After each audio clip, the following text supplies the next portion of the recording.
Tata Motors ने Lucknow plant से 10 लाख बस उत्पादन का माइलस्टोन हासिल कर यूपी में बड़े विस्तार का ऐलान किया है। नटराजन चंद्रशेखरन ने राज्य को ग्रोथ इंजन बताते हुए अगले 5 साल में उत्पादन दोगुना करने की बात कही।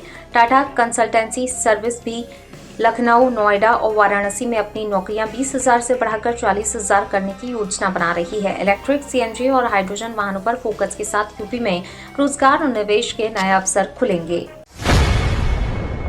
योगी आदित्यनाथ सरकार गंगा किनारे जैविक खेती को बढ़ावा देकर किसानों की आय बढ़ाने में जुटी है। गंगा रिवर तट के 26 जिलों में 3,370 ऑर्गेनिक क्लस्टर विकसित किए गए हैं, जिससे करीब 90,000 किसान परिवारों को लाभ मिल रहा है।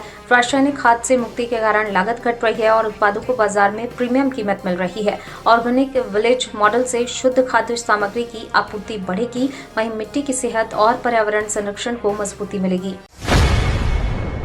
अखिलेश यादव ने महिला आरक्षण बिल को लेकर भाजपा पर निशाना साधते हुए इसे राजनीतिक चालबाजी बताया। उन्होंने कहा, सपा महिला आरक्षण के पक्ष में है, लेकिन इसमें पिछड़े वर्ग की महिलाओं को उचित प्रतिनिधित्व नहीं दिया जा रहा। अखिलेश ने आरोप लगाया, सरकार जातिवाद जनगणना से बचने के लिए ये रणनीति अपना रही है। उन्होंने आनुपातिक प्रतिनिधित्व की मांग करते हुए कहा, बिना सुधार की व्यवस्था स्वीकार्य नहीं होगी। लोकतांत्रिक अधिकारों से जुड़ा बड़ा मुद्दा है।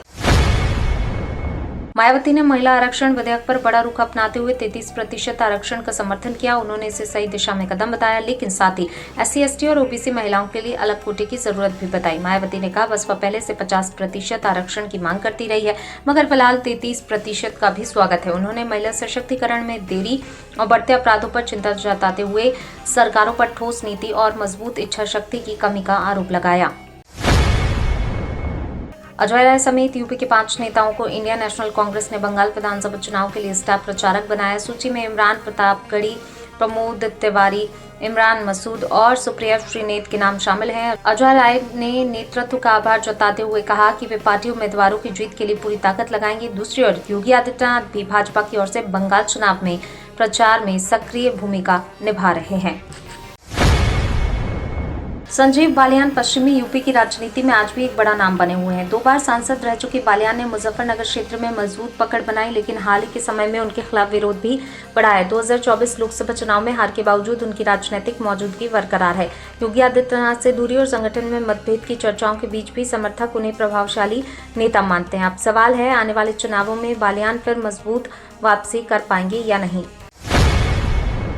उत्तर प्रदेश में पंचायत चुनाव को लेकर सियासी हलचल तेज हो गई है। इस महीने वोटर लिस्ट जारी होने और 22 अप्रैल तक फाइनल सूची आने की संभावना है, जिससे मई-जून में चुनाव के संकेत मिल रहे हैं। हालांकि OBC आरक्षण और आयोग गठन सबसे बड़ी बाधा बना हुआ है। इलाहाबाद हाईकोर्ट में चल रही सुनवाई के बीच सरकार और निर्वाचन आयोग तैयारियां तेज कर चुके हैं। राजनीतिक दल भी सतर्क है, क्योंकि ये चुनाव 2027 विधानसभा चुनाव का सेमीफाइनल साबित हो सकता है।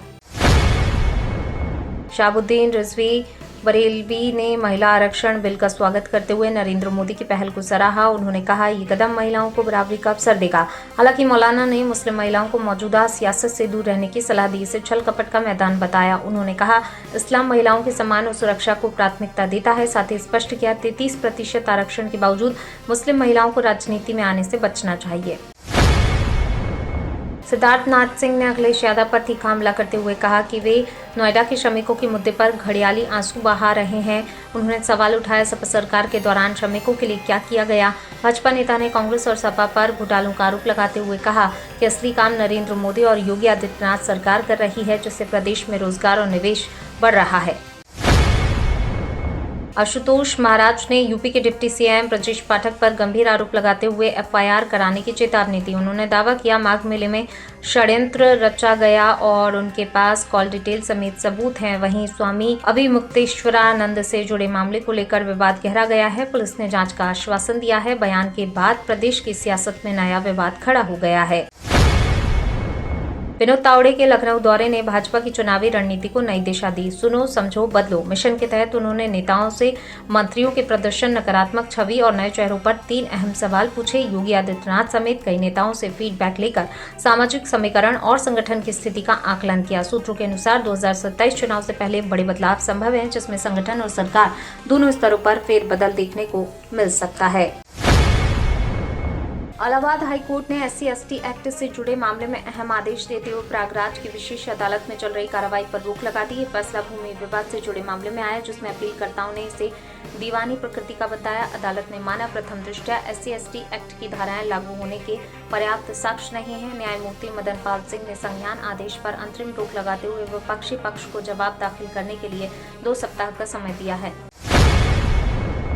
शालिनी सिंह की सियासी एंट्री को लेकर चर्चा तेज हो गई है। नोएडा हिंसा पर बयान देने के बाद अटकलें हैं कि वे 2027 में चुनाव लड़ सकती हैं। मौजूदा विधायक पंकज सिंह होने के कारण भाजपा से टिकट मिलना मुश्किल माना जा रहा है। ऐसे में ये चर्चा है कि अगर भाजपा में बात नहीं बनी तो वह अखिलेश यादव की सपा का रुख कर सकती हैं। हालांकि अभी तक इस पर कोई आधिकारिक पुष्टि नहीं हुई है।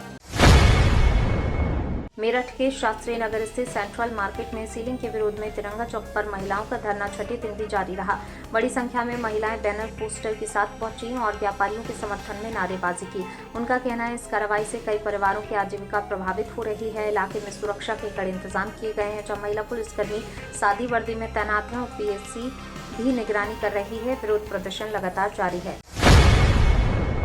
16 अप्रैल 2026 को उत्तर प्रदेश में मौसम गर्म और शुष्क रहने का अनुमान है। वेस्ट यूपी के मेरठ, गाजियाबाद, सहारनपुर, मुजफ्फरनगर और नोएडा में तेज धूप और गर्म हवाएं चलेंगी। तापमान 39 से 42 डिग्री सेल्सियस तक पहुंच सकता है, जिससे लू जैसे हालात बन सकते हैं। मौसम विभाग के अनुसार बारिश की कोई संभावना नहीं।